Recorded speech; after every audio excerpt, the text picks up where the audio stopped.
Good morning students. आज हम पढ़ेंगे कि नॉर्मलाइज वेव फंक्शन क्या होता है और ऑर्थोगोन, और साथ ही साथ हम पढ़ेंगे आइगन वैल्यू इक्वेशंस क्या होती हैं। ठीक है, तो फर्स्ट हम बात करते हैं नॉर्मलाइज वेव फंक्शन। तो एक फंक्शन को हम नॉर्मलाइज कब कहेंगे? हम एक फंक्शन को नॉर्मलाइज तब कहेंगे जब जो प्रोबेबिलिटी है, प्रोबेबिलिटी जो ये फंक्शन डिटरमाइन करेगा, probability determine by the wave function, ठीक है, ओवर अ गिवन स्पेस क्या हो जाएगी, उसकी वैल्यू 1 हो जाएगी। ठीक है, एक फंक्शन को हम नॉर्मलाइज तब कहेंगे कि जब जो प्रोबेबिलिटी डिटरमाइन कर रहा है हमारा फंक्शन एक गिवन स्पेस में, ठीक है, उसकी वैल्यू किसके इक्वल आ जाएगी? 1 के इक्वल आ जाएगी। दैट मीन्स गिवन एक स्पेस है, उसके अंदर हम एक फंक्शन है हम ले रहे हैं, ठीक है, हम उसको नॉर्मलाइज कब कहेंगे? जब इस गिवन स्पेस के अंदर उस फंक्शन की जो प्रोबेबिलिटी की वैल्यू आ रही है वो किसके इक्वल आएगी? 1 के इक्वल आएगी। तो उस केस में उस फंक्शन को हम क्या कहेंगे? नॉर्मलाइज कहेंगे। ठीक है, और मैथमेटिकल टर्म में बात करूँ, साई कोई भी फंक्शन है उसको हम नॉर्मलाइज कब कहेंगे? जब Sai star psi d Sai किसके इक्वल होगा? 1 के इक्वल होगा। और उसका हमने क्या कर दिया? इंटीग्रेशन कर दिया। अब ये इंटीग्रेशन क्या रिप्रेजेंट कर रहे हैं? यहाँ पर उस एंटायर स्पेस को रिप्रेजेंट कर रहा है जिसकी नॉर्मलाइज वैल्यू निकालना हम चाहते हैं उस फंक्शन का यूज करके। ठीक है, और साई स्टार क्या है हमें अच्छे से पता है। अगर हमारे पास कोई इमेजिनरी फंक्शन है तो वहाँ पर साई स्टार हम यूज़ करेंगे, नहीं तो हम ऐसे भी लिख सकते हैं इसको। अगर हमारे पास नहीं है कोई इमेजिनरी फंक्शन तो ये वैल्यू भी हमारी ठीक है। ठीक है, डी साई क्या है यहाँ पे? डी टो क्या रिप्रेजेंट कर रहा है? ये किसको रिप्रेजेंट कर रहा है? वॉल्यूम को क्या कर रहा है? रिप्रेजेंट कर रहा है। 1 डायमेंशन है तो डी टो की वैल्यू डी एक्स हो जाएगी। 2 डायमेंशन की बात करेंगे तो डी एक्स डी वाई हो जाएगी, और 3 डायमेंशन की बात करेंगे तो d x d y d z हो जाएगी। ठीक है, आगे बात समझ। फॉर एग्जाम्पल मैंने आपको कोई फंक्शन दे दिया, और फंक्शन क्या है? मैंने आपको कहा एक फंक्शन है जाई एक्स इज इक्वल टू में एक्स। आप बताइए क्या ये फंक्शन नॉर्मलाइज है या नहीं है? ठीक है, क्या मैं इस फंक्शन का यूज़ कर सकती हूँ क्या फाइंड आउट करने में, प्रोबेबिलिटी को फाइंड आउट करने में गिवन रीजन की? ठीक है, तो आप क्या करेंगे? हमें पता है कि सबसे पहले हमें चेक करना पड़ेगा कि क्या ये फंक्शन नॉर्मलाइज है या नहीं है। चेक करने के लिए हमें फॉर्मूला का यूज़ करना पड़ेगा। हमने उठा लिया और x की लिमिट मैंने आपको दे दी 0 से 1। ठीक है, तो फंक्शन क्या है हमारा? Psi star psi d psi d tau. ठीक है, लिमिट क्या है मेरी? 0 से 1 हो गई। ठीक है, अब फंक्शन क्या है हमारा? x है, तो मैंने x पुट कर दिया। कोई इमेजिनरी फंक्शन नहीं है तो यहाँ मैं साई स्क्वायर भी लिख सकती थी, इसलिए मैंने यहाँ क्या लिख दिया? x का स्क्वायर dx, क्योंकि साई की वैल्यू क्या है? x है। ठीक है, तो यहाँ हो गया x स्क्वायर dx हो गया। आप इंटीग्रेशन करिए, इंटीग्रेशन आपको अच्छे से आता है। क्या होता है? ये जो वैल्यू होती है इसका 2 इसमें एक ऐड कर देते हैं हम। ऐड करने के बाद जो आया उसी से पावर और डिवाइड में उसी को कर देते हैं। तो x का स्क्वायर है, 2 + 1 3 हुआ, तो x का क्यूब हो गया और 3 ही क्या आ गया? बाय में आ गया, और लिमिट क्या है? 0 से 1। अब लिमिट डालेंगे हम, 1 पुट करिए यहाँ, तो ये हो गया 1 का क्यूब 1/3 माइनस 0 पुट करेंगे तो ये वैल्यू 0 ही आ जाएगी। तो दैट मीन्स इसकी वैल्यू क्या आ गई? फंक्शन की 1/3 आ गई। क्या ये वैल्यू 1 के इक्वल है? नहीं है ये 1 के इक्वल। दैट मीन्स ये फंक्शन हमारा नॉर्मलाइज फंक्शन नहीं है। ठीक है, क्योंकि नॉर्मलाइज होने की कंडीशन क्या है कि जब हम इसकी वैल्यू निकालेंगे psi star psi d tau की, तो वैल्यू किसके इक्वल आनी चाहिए? 1 के इक्वल आनी चाहिए। वही फंक्शन हमारा नॉर्मलाइज होगा, और उसी फंक्शन का हम यूज़ कर सकते हैं क्या करने के लिए? किसी भी एक गिवन रीजन में प्रोबेबिलिटी को डिटरमाइन करने के लिए। ठीक है, दैट मीन्स हम वही फंक्शन उठा सकते हैं जो नॉर्मलाइज होना चाहिए वेव फंक्शन। अगर फंक्शन नॉर्मलाइज नहीं है तो उस फंक्शन का हम यूज़ नहीं कर सकते हैं स्क्रोडिंजर वेव इक्वेशन से किसी भी चीज़ की वैल्यू निकालने के लिए। ठीक है, तो कंडीशन यहाँ क्या होगी? फंक्शन हमारा क्या होना चाहिए? नॉर्मलाइज होना चाहिए।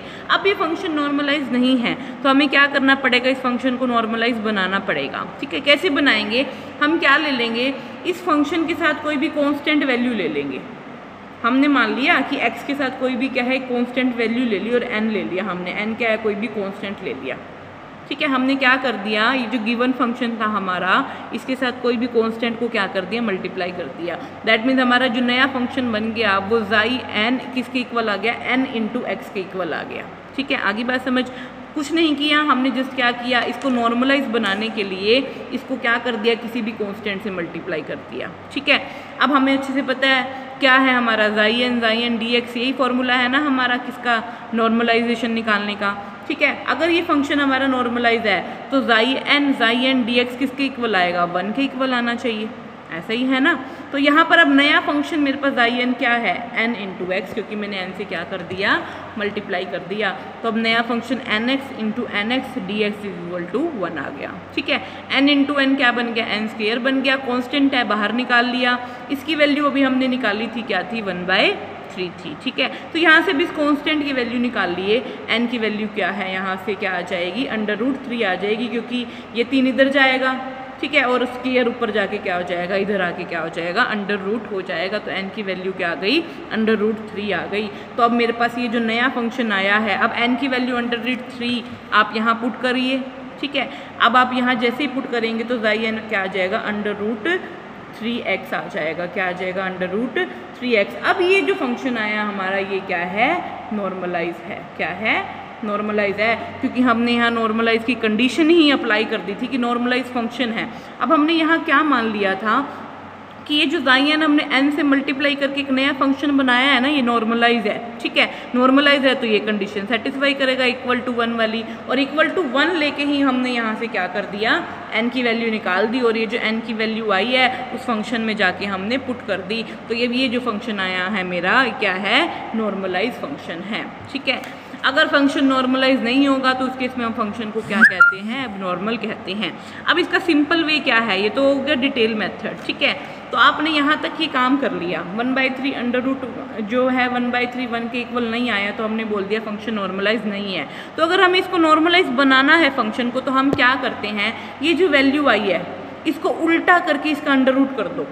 1/3 आई थी वैल्यू हमारी, ठीक है, इसको उल्टा कर दो, उल्टा करोगे क्या बन गया, 3 बन गया वापस, और इसका √ कर दो। तो अब क्या करो, ये जो वैल्यू आई है इससे जो हमारा फंक्शन है जो हमें दिया गया था उसको मल्टीप्लाई कर दो। तो ये अब जो फंक्शन बन गया हमारा, वो क्या बन गया है, नॉर्मलाइज फंक्शन बन गया है। अगर आप देखो तो यहाँ पर यही तो वैल्यू आई है, ठीक है। तो जस्ट आपको क्या करना है, सिंपल क्या करना है, पहले साई डीटो निकालना है।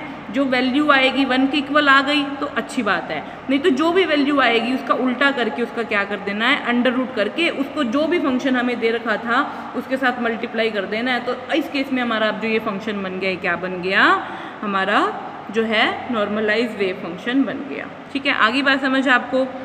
ऐसे ही आप घर से चेक करके आएंगे कि क्या sin x हमारा क्या है, नॉर्मलाइज वेव फंक्शन है, ठीक है।